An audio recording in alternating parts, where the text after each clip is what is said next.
we're gonna find you. We'll never mind you. We'll drag you home and then we'll organ grind you. Oh, you'll be hurt. Alright, we're here at Days of the Dead, and we're here with Jörg Buttgereit. Buttgereit. Jörg Buttgereit. I got it close enough at this. Better than those acts on YouTube. No.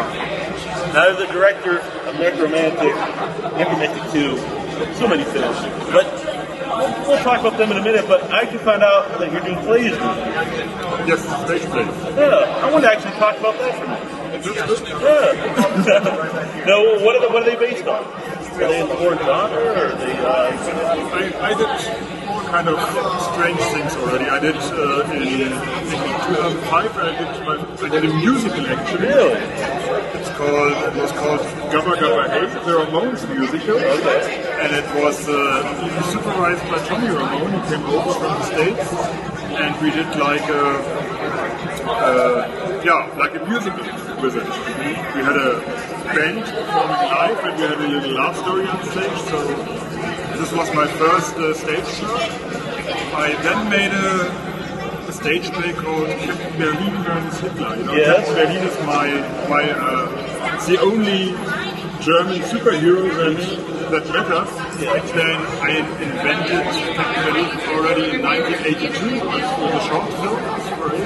So I reincarnated him back on stage, and he's fighting against Adolf Hitler. Adolf Hitler's brain in a big robot. And then I did actually a stage play called Green Front. He's got a little bit of a come Yeah, actors doing the soundtrack of a Japanese monster movie on stage. It's really strange. Which is very unusual. Yeah, and it was a double bill together with Sex Monster, which was like a sleazy, sexy movie soundtrack, also done live on stage. Yeah. And you can actually see, I think, on YouTube there's a trailer. It's like a double bill, Green Frankenstein and Sex Monster. That's the latest stage play I did. It was a double bill. And I'm working on another one about F14, which is called Kannibale und Liebe, which means cannibals and love. Yeah. For some, like myself and someone like you and a lot of people here, that doesn't sound unusual to be interested in like animals or all this thing here. But is that hard to talk to other people about, like why you're interested in this without them thinking that you're like you want to become a cannibal, or you know what I'm saying? Well, in Germany it's a different approach. Over here in the US, I think it has this horror culture, and you don't have a problem. Promoting horror movies, doing horror movies, and so forth at all. But in Germany, you really have to explain yourself if you do horror movies. If you want to have a career in Germany, it's a very bad idea to do horror movies, or to do anything in the horror field. It really took me 25 years, nearly 30 years to establish myself as an artist who can now work kind of free and doing stage plays and stuff and having enough money to do good production. But when I started with my film Nekromantik, we had no money. We were backed by the government, so it was totally complicated. But I was very resistant to festival, so I'm resilient. Yeah, so I'm one of the few people that I think in Germany who can make a living with this love for horror and trash movies, right? Which is really. I heard you actually saying that you can't have anything that might show violence in people in Germany. Like you can actually go to jail for that. Do you think that's got to hold off because of the Nazi history in Germany, that they're afraid to have anybody put something out that might be seen as something that would get people riled up and they commit violent acts? I think so, because this paragraph in the law was actually made for Nazi propaganda. So what they did was, when the 80s and the video revolution came and all these bad Italian zombie movies came to Germany on VHS, and all the parents were not prepared that the kids were watching horror videos at home. it really was shocking to them. You know? So that was a point where everything got banned in the first place, and they simply used this Nazi propaganda paragraph to get rid of all these films because they didn't know how to do it. Because even in Germany, in the law, it says art is free. So they just said, no, it's not art, it's criminal activity. Because people are buying it. Yes. So either you have to give away your movies, or you're going to prison. Yes. Yeah. But thankfully you didn't go to prison. I was very close. Yeah. In 1992, we had a lawsuit for about 2 years for Nekromantik 2. Well, that's about now, but I must have been like... Yeah, because it was coming with this raids of our homes. They were trying to confiscate the negative of the film and destroy it. This was very threatening. You know, someone coming to you and getting through your video collection. Yeah, something you create, your own creation, and just... That was threatening. That changed by now. Yeah. I actually heard you last night, you were saying that you watch a movie now, Nekromantik, and you think it's immature. I mean, are you still proud that you made it? Or? I mean, I always was surprised that people took it seriously, because for me it was not so different. I did like 15 short films before. This was the first feature film I did. I did a documentary before that about the Berlin punk rock club. That was 90 minutes, together with Manfred Lewinsky, the producer of Nekromantik. So when I made Nekromantik, it was more like an accident, but it was just business as usual. But since this movie was feature length, it got much more attention than all the short films I did, and it was still shot on Super 8. There was not much of a difference to me. And I always was surprised that the reviews were very good. Yeah. And I think one of the disturbing things was that there were so many bootlegs around of this movie. You know, I didn't do anything to promote the film. It just went on. This was before the internet was there. And these bootleg copies were going better and better, not better, back, worse and worse. Right. And worse quality. Yeah, worse quality. So if you see like a really meshed up VHS image of Nekromantik, you actually think, wow, these effects are great. So then they put it on a Blu-ray, and it's I don't want that out there. Is that? I guess when everyone's bootlegging it in a way, like people are seeing it, so that's good. But at the same time, you don't get the money for it. So is that frustrating? Yes, it still is frustrating because I think for independent filmmakers, it's complicated to get the money back if you don't have the time to sell your stuff. Yeah. I mean, what we did is the same thing I was talking about back when you were in Sydney. A friend of mine shot this with a few cameras, and he did kind of a film out of it. And we put that out on DVD in Germany. And 2 days later, it was all over the internet. You could download it. So if I would do like an independent horror film today, I would have like 2 days to earn my money back, which is impossible. So it's really depressing that the people just take your stuff.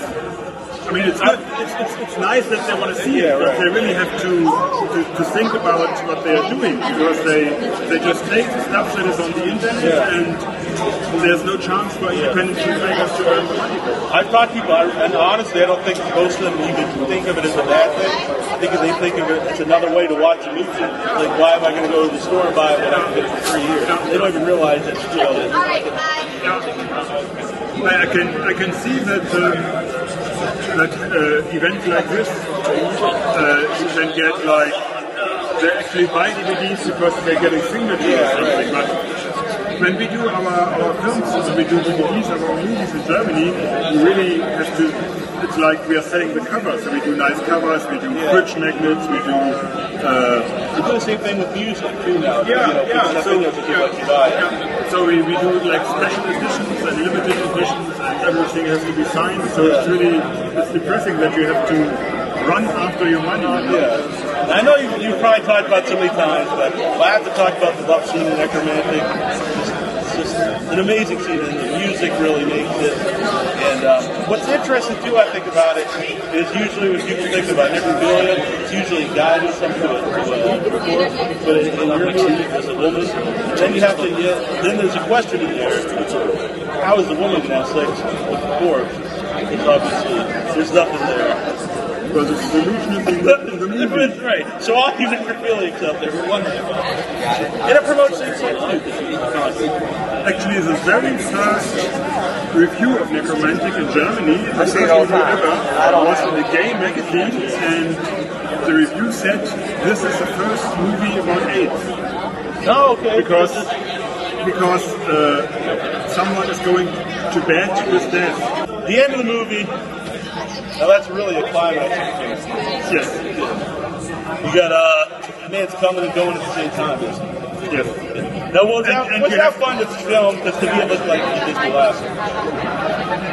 Yes, I mean there's this making of on the DVD, and you can see that we are laughing a lot. But it took us like 12 hours to shoot. Yeah. Because we didn't have any budget. We shot it with 2 cameras. We only had all the equipment to do the effects one time, so it was really a lot of pressure to do it right because we splashed the walls and everything, so we couldn't redo it. Yes. So that was very exhausting. It was exhausting to do the film anyway because it took us like 1 year of shooting, 1 year of editing. You know, I kind of supervised or did every step of the movie. You know, I wrote it, I made the concept and the poster, I was sitting together with the musicians, I was sitting together with the guy who edited it, I was holding the camera, so it was really, yeah, in a way it was nice because I learned a lot of things, and that's maybe that's because I think it's, in my eyes, it's kind of wild and immature, and for me, it doesn't work as a whole film because I only see all the mistakes and I see myself struggling through this film. Yeah. You know? And does it remind you of that time in your life though, like when you're young and you're trying to get? That of course. But you know, to be honest, you don't watch your own movies. I watched it when it came out, maybe 1 or 2 times with an audience. But when I do shows with Q&A, I go in when the last minute starts, and then so I don't feel the need to watch my own films because it's okay. You see the movie as a good story though, and because the very end, I don't want to spoil it for everybody, but the guy makes a sacrifice, and then he gets the woman in the end. So what's the question? There is no question. Okay. But do you have any advice actually for someone out there who wants to make a movie today? Don't upload your movies on YouTube because then you can't sell a DVD anymore. Exactly. And I got one more question. Okay. Because the first time I actually just watched Nekromantik 2 weeks ago. For the first time. For the first time? How's this? I mean, how does it work? Because this film is really like 25 years old. I got it on. I bought the DVD. I actually have it up on the DVD. But what does it? How does it work today? Oh, the movie? Yeah. You want my honest opinion? Yeah. We were watching. I was watching my friend Annabelle Lecter, who painted this hat. So I have to get this in here. Oh, Lawrence is on it. And while we're watching it, you know, but once the music starts and that scene starts, we were totally into that. Like this movie just became awesome. So I think that scene and the end scene really, and also just David blood and stuff, it still holds up. Do you know why there's so much music in the movie? Because I had no actors, these were only friends, and I couldn't write any dialogues, so there's not a lot of talking in the movie. So what do? You put music on it. It's the cheapest way. Yeah, and it worked. Yep. It really made the scene work. Okay. Well, thank you for talking to us. We're shaking hands left-handed because I got this one right here. Thank you. You can mirror the whole picture, then it's the other way around. Exactly. Hey, I think this is your only second time at a convention? Yes. Did you have a good experience? Yes, I'm still, how do you say, surprised that so many people so far away know about my films and that they actually like it, and nobody is trying to ban me, nobody is trying to get me to jail. That's very promising. They might after you talk to us. Yeah. but then I will be back. All right. Germany.